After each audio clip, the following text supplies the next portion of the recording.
지난 시간까지 이제 기본적인 렌즈, 우리가 단렌즈라고 얘기했습니다. 표준 렌즈, 관광 렌즈, 망원 렌즈, 이런 렌즈별, 그러니까 그 초점 거리별 렌즈의 그런 특징을 이렇게 알아봤고요. 그럼 우리가 사진을 배우는 입장에서 그럼 렌즈를 어떻게 사용을 해야 되느냐? 사진을 처음 배울 때 뭐 망원 렌즈, 관광 렌즈, 표준 렌즈, 다양한 렌즈를 모두 갖추고 사진을 시작해야 되는지에 대한 그런 궁금증이 많으신 분들이 있을 거예요. 그렇지만 제가 표준 렌즈 설명할 때도 말씀드렸지만 시작은 일단 표준 렌즈로 하시는 게 좋아요. 그래서 어떤 렌즈부터 시작을 해서 어떤 절차로 밟아 나가야 되는지에 대한 설명을 이번 시간에 해드리겠는데요. 그러니까 렌즈의 출발은 표준 렌즈 할 때도 설명해 드렸지만 표준 렌즈부터 해주는 게 좋다. 그 이유는 원근감이 어떤다고 그랬습니까? 우리가 사람이 보는, 인간이 가지고 있는 그런 실질적인 원근감하고 거의 비슷한 그런 원근감을 가지고 있다라고 그랬잖아요. 화각만 조금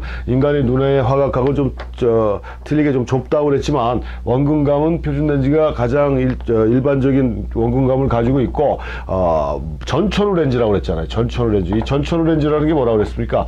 바디줌, 그러니까 발품만 조금 팔면 준광각에서 준망원까지, 여기서 준광각이라는 거는 초점거리로 따지면 한 24, 28, 35mm 정도의 렌즈, 요 정도의 효과. 24는 조금 무리가 있을지는 몰라도 28이나 35 정도의 그런 관광 렌즈의 효과라든가, 그다음에 준망원은 70mm, 80mm, 100mm 정도, 요 정도, 메이커마다 105mm도 있고 이렇게 있는데, 하여튼 요 정도의 준망원 렌즈의 효과를 표현할 수 있는 게 뭐만 하면요, 몸만 조금 움직여주면 이게 표준 렌즈라고 그랬어요. 그래서 다양한, 그 다음에 뭐라고 그랬습니까? 렌즈가 굉장히 퀄리티가 높은 반면에 가격도 저렴한 편이라고 그랬잖아요. 그래서 그 렌즈를 구입해서 하게 되면 조금 몸이 귀찮고 힘들더라도 적극적인 촬영이 될 수 있다는 얘기입니다. 활동적인 사진도 될 수 있고 많이 몸이 움직여줘야 되니까, 그래서 그런 효과를 볼 수 있는 게 표준 렌즈고, 사진 작업의 출발이라 할 수 있는 게 표준 렌즈라고 얘기했습니다. 그리고 렌즈 중에서도 뭐라고 그랬어요? 제일 밝다라고 그랬지 않습니까? 일반적으로 많이 쓰는 게 렌즈 밝기가 1.4, 숫자가 작을수록 조리개 구경이 굉장히 크게 열린다라고 그랬죠. 그래서 표준 렌즈가 1.4가 있고 1.2도 있는데, 이거는 바보 같은 짓이라고 그랬고, 너무 비싸기 때문에 1.4 정도의 밝기를 가지고도 충분히 촬영이 가능하고, 그 1.4라는 밝기 자체가 우리가 무시할 정도가 아니라 상당히 밝은 렌즈다, 최고의 밝기를 갖고 있다라고 해도 과언이 아닌 그런 밝기를 갖고 있는 하이 퀄리티의 가장 밝은 렌즈에 경제적으로도 싸면서 표준 관광 망원의 다양한 초점거리 효과도 볼 수 있는 렌즈가 표준 렌즈라, 렌즈의 사진 출발의 장비 중에 렌즈 첫 번째는 표준 렌즈다라고 이렇게 말씀드릴 수가 있고, 표준 렌즈에 대한 기본적인 게 어느 정도 익숙해졌다, 그러니까 렌즈에 대한 기계적인 특성이라든가 이제 감각적으로 어느 정도 익혀졌다, 그러면 그 다음에 사용하는 게 광각 계열 렌즈가 적당하지 않을까라고 이렇게 생각을 합니다. 광각 계열 렌즈.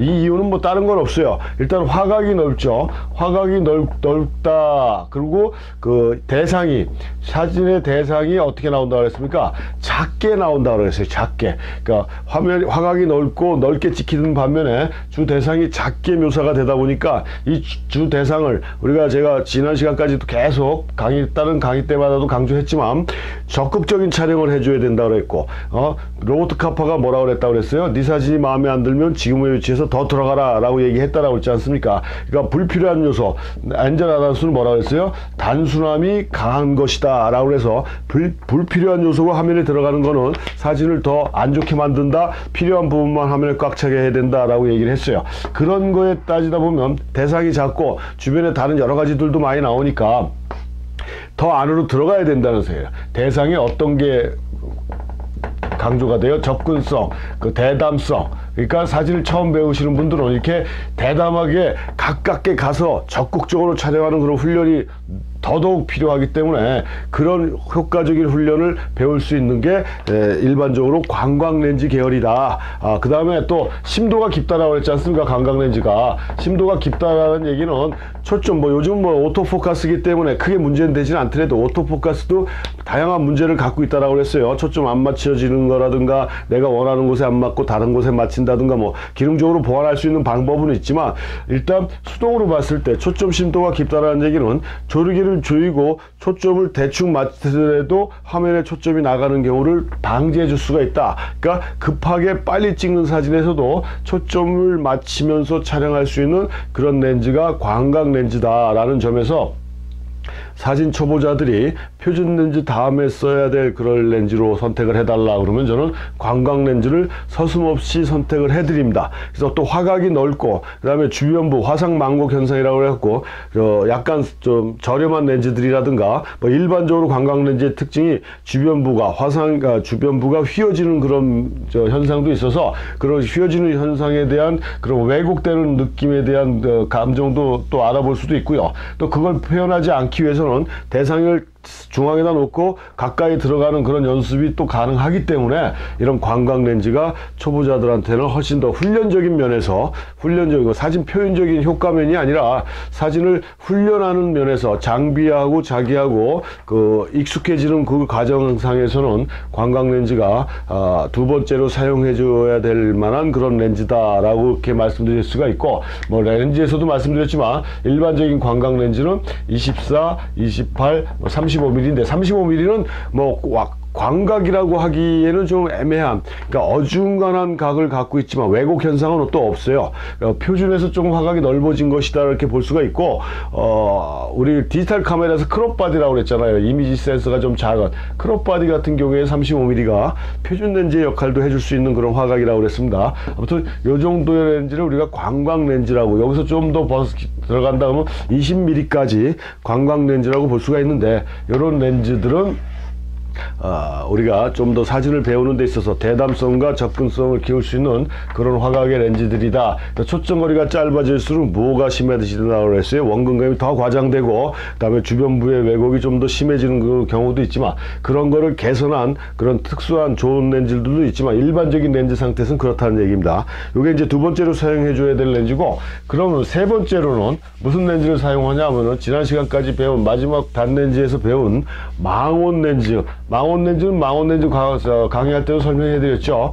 망원 렌즈는 뭐 사용하기가 가장 힘들고 어려운 렌즈라고 그랬어요. 뭐가요? 심도가 낮다라고 얘기했지 않습니까? 심도가 낮다라는 얘기는 포커스, 초점 맞추기가 그만큼 힘들다는 얘기야. 아무리 AF라고 오토포커스라고 그래도 대상이 빨리 움직인다든가 이럴 때는 포커스가 자꾸 나가요. 그 다음에 렌즈 자체가 초점거리가 커지다 보니까 렌즈가 일반 렌즈에 비해서 좀 크고 무겁습니다. 무겁다라는 건 그만큼 손으로 들고 치기가 버겁다라는 얘기죠. 뭐 이것도 또 나오지만 IS나 VR 렌즈처럼 떨림 방지 기능이 갖고 있어서 과거보다는 좀 더 쉬워졌다라고 해도 그래도 무겁기 때문에 아주 정밀한 초점을 요하는 이런 사진이라든가 할 때는 좀 문제가 발생할 수가 있고, 또 심도가 낮고 원근감이 약화돼서 압축 효과가 있다 보니까 현실하고는 동떨어진 그런 개념을 또 보여줄 수가 있어서 그걸 또 눈으로 적응하는데 상당한 시간과 노력이 필요한 렌즈가 망원 렌즈. 물론 광각 렌즈도 원근감이 강조가 되다 보니까 현실감하고 동떨어진 그런 면도 있지만, 특히 망원 렌즈는 압축 효과가 워낙 강하기 때문에 그 사진에는 항상 하는 얘기지만 2차원의 평면 예술이라고 그랬잖아요. 거기에 원근감을 집어넣고 뭐 하는 이유가 평면을 입체감 3D로 바꿔주기 위해서 그런 노력들을 한다라고 그랬는데, 이 망원 렌즈는 그렇게 압축 효과가 더 너무 심하다 보니까 평면을 더 평면화시키는 그런 역효과를 만들어낼 수 있는 그런 렌즈고, 그래서 이런 여러 가지의 그런 렌즈가 가지고 있는 문제점들을 우리가 극복하고 하는 데서는 망원 렌즈가 배우기가 적응하기가 좀 힘든 렌즈다라고 이렇게 보시면 되고요. 물론 뭐 그런 것까지 다 감안을 해서 뭐 망원 렌즈를 쓴다라면 문제는 없지만, 아무튼 또 우리가 실질적으로 사진 일반 촬영하는 데 있어서 망원 렌즈가 차지하는 비중이 그렇게 많지는 않습니다. 늘 얘기하지만 뭐 스포츠 사진이나 야생동물 촬영한다든가 우리가 대상에 접근하지 못하는 그런 상황에서의 촬영이라면 몰라도 일반적인 촬영에서는 망원 렌즈 그렇게 쓸 일이 거의 없는 그런 렌즈들인데, 또 불구하고 요즘은 또 많이들 선호하고 있다라는 얘기예요. 근데 이거는 적극적인 촬영은 되지 않습니다. 망원 렌즈를 가지고 멀리서 찍은 거 하고 직접 사람이 들어가서 표준 렌즈나 이런 걸 가지고 근접해서 찍는 거 하고요. 렌즈 사진의 퀄리티를 따지면은 가까이 들어가서 직접 찍는 게 훨씬 퀄리티가 좋다라고 단정져서 말씀드릴 수가 있습니다. 그러니까 하여튼 특별한 경우가 아닌 경우, 상황인 경우에는 망원 렌즈를 뭐 그렇게 쓸 필요는 없지만, 우리가 단렌즈의 개념에서 파악할 때는 이렇게 이런 형태로 쓰면 좋고요. 일반적으로 준망원 계열인 뭐 100mm나 200mm까지는 일반적인 차량에서 주로 많이 사용되는 그런 망원 렌즈 스타일이다 라고 이렇게 보시면 돼서, 표준 렌즈를 쓰고 그 다음에 망원 렌즈를 쓰고, 광각 렌즈를 쓰고 그 다음에 망원 계열 렌즈를 쓰는 게 좋다. 좀 더 소극적인 사진이죠, 망원 렌즈는. 왜냐면 멀리서, 뭐 우리가 흥신소 직원도 아닌 상태인데 멀리서 숨어서 찍는 경향이 강하기 때문에 적극적인 촬영하고 좀 거리가 먼 이런 소극적인 촬영이 될 수 있는 렌즈가 망원 렌즈다라는 점, 이런 거를 이해를 하셔가지고 스텝 바이 스텝을 하시면 되는데, 이걸 이제 단렌즈에 대한 기본적인 개념이 끝난 다음에 그 다음에 우리가 다음 시간에 배울 줌렌즈를 사용해 주시면은 뭐 줌렌즈가 가지고 있는 많은 단점에도 불구하고 크게 문제는 되지는 않습니다. 근데 요즘 사진을 하시는 분들은 이렇게 표준 광각 망원 이런 단렌즈의 개념은 전혀 무시하고 바로 줌렌즈로 넘어간다라는 게 문제라는 얘기겠죠. 그래서 줌렌즈에 대한 내용은 다음 시간에 알아보도록 하겠습니다.